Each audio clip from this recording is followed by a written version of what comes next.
sign says, "Open your mouth, judge righteously, defend the rights of the poor and the needy." This command to stand up for the disadvantaged and oppressed is for all Christians. I've sought to live by this verse.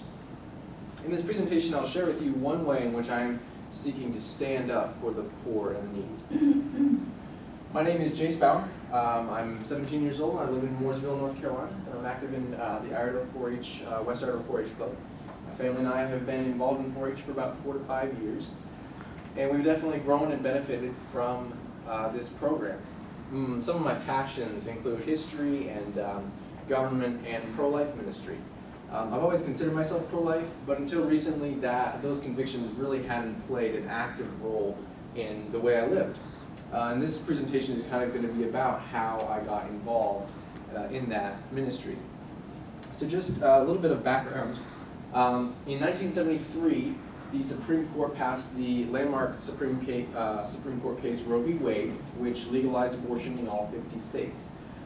Since then, obviously abortion has kind of taken center stage as a really hot button and very controversial issue, very sensitive one. Since 1973, the legalization of abortion, there have been about 55 million abortions in the United States alone. That's a pretty conservative estimate.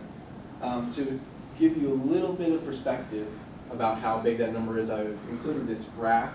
So we have obviously the number of abortions since 1973, and all these figures are in millions. To put it in further kind of mental perspective, I guess, the number of abortions since 1973 is comparable to the current populations the states of Texas, Oklahoma, Kansas, Missouri, Arkansas, Louisiana, Mississippi, and Alabama combined. Now, obviously, much controversy erupts over this issue, and it needs to be dealt with sensitively. Both sides have talking points, and they have even crafted very delicate philosophical arguments, and there's been debates on college campuses like this one that have been between very intellectual people. So this is a very sensitive issue, but it's also one that has a lot of people thinking quite deeply about it. But basically, I just want to really quickly share with you why I'm pro-life, the pro-life position. The heart of the pro-life position is twofold. First of all, that an unborn child is an innocent human being, and then second of all, abortion is therefore murder. So first of all, I just wanted to quickly share a little bit of medical and biological evidence for that first premise. In 1981, there was a Senate Judiciary Committee hearing on this issue, the personhood of the unborn. And in that hearing, they heard from the expertise of people like this Harvard professor right here, as well as this doctor at the prestigious Mayo Clinic. In the end, the Senate Judiciary Committee concluded in their report that, quote, "Physicians, biologists, and other scientists agree that conception marks the beginning of the life of a human being. There is overwhelming agreement on this point in countless medical, biological, and scientific writings," end quote. Furthermore, there are really only 4 differences between a human outside of the womb, a baby outside of the womb, and a baby inside the womb. And Scott Klusendorf of Life Training Institute kind of puts this in a neat little acronym here, SLED.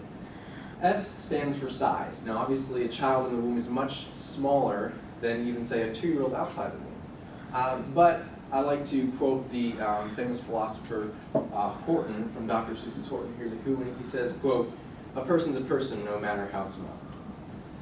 Secondly, the level of development is also a major difference between an unborn child and a child who's already been born.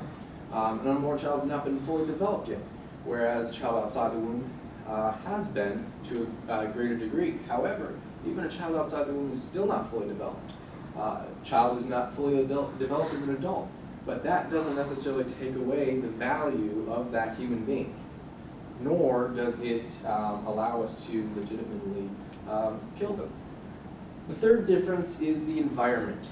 Obviously, a child inside the womb is inside the womb, a child outside is outside. So they're in 2 different environments. And yet, as Scott Klusendorf points out, where you are does not determine who you are. And so there's no basis for denying personhood to the unborn because of simply where they're living. And lastly, we have the degree of dependency. An unborn child is completely dependent on its mother for survival, whereas a child outside the womb is more self-dependent. However, as a diabetic, I know firsthand that dependency and independency is not necessarily a design of your value. I rely on insulin taken from shots, whereas I'm assuming most of you in this room rely on insulin from your body. So you're self-dependent, whereas I'm dependent on something outside my body. But that doesn't necessarily mean that I or any other diabetic in this room is any less valuable than someone whose pancreas is working. And so we've looked at these 4 differences, and we've realized that really none of them have adequately provided a difference between unborn and already born, to the point that we can deny personhood to one and award personhood to the other. Furthermore, there are ethical arguments. Now, even abortionists admit that abortion kills. Rather, the question is not does abortion kill, but is this killing legitimate? Now, many pro-abortion apologists, I guess you could call them, philosophers would say it's the woman's right to choose. However, I want to take a look at the issue of fundamental rights. Fundamental rights is basically the issue of whose right is more fundamental, not whose life is more valuable, not who deserves their right, but rather whose right is more fundamental. Let's imagine this scenario for a moment. You're driving down the highway, and you're in your lane. Someone swerves into your lane, and you have the right of way. But would you slam on the brakes in order to save their life rather than go on through because you have the right of way? In this scenario, the right to life is more fundamental than the right of way. Not all rights are created equal, we might say. And so, while you could make an argument that it is a woman's right to choose an abortion, you have to eventually come to the conclusion that the right to life is the most fundamental of all those rights. So after kind of briefly going over the pro-life position, I'd like to really get into how I got involved in the pro-life movement. My church recognizes Sanctity of Life Sunday every year on the 3rd Sunday of January, which kind of marks the decision of Roe v. Wade. And last year, in 2014, the pastor preached on getting involved in the front lines of pro-life ministry, and it really kind of freshly awakened me a passion to kind of seek justice done to those who really could not speak up for themselves. I mean, we're talking about the most vulnerable people group on the planet. And so that August, actually, August 2014, my mom and I went out to Charlotte's busiest abortion clinic for the first time to do ministry there.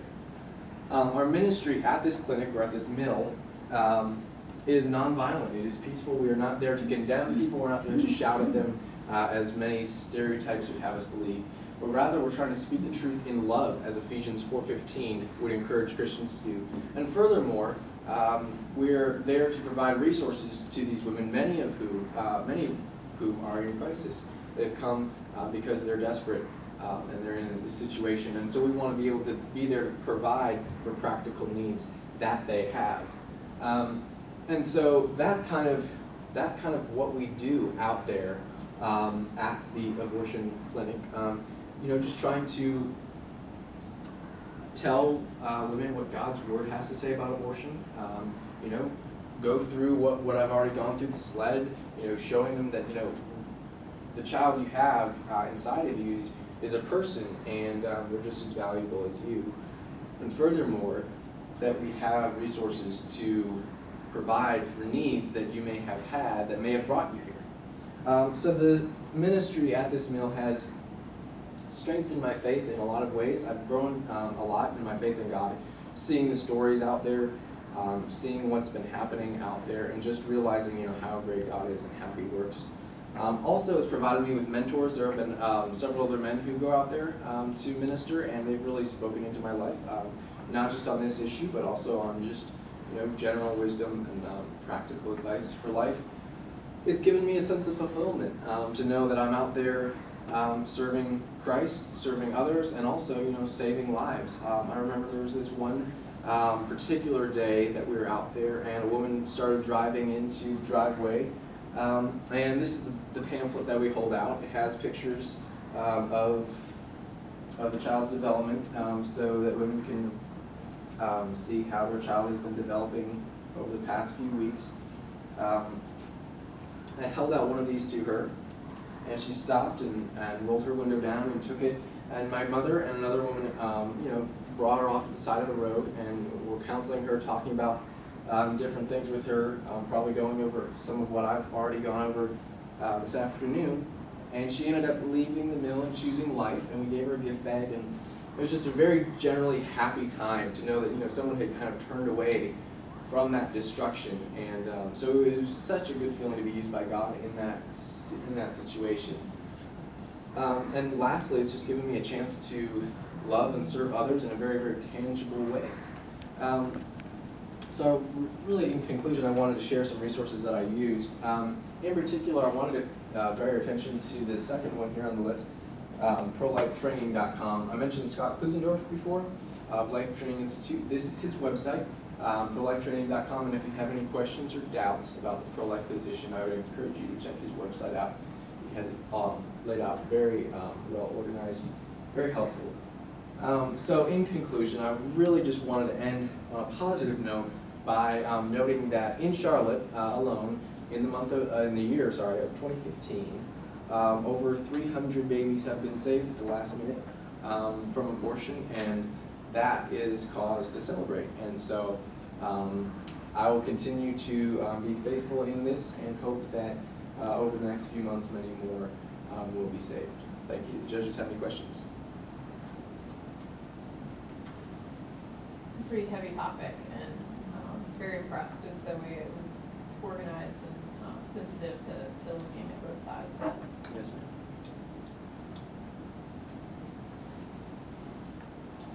Thank you. Absolutely. Thank you.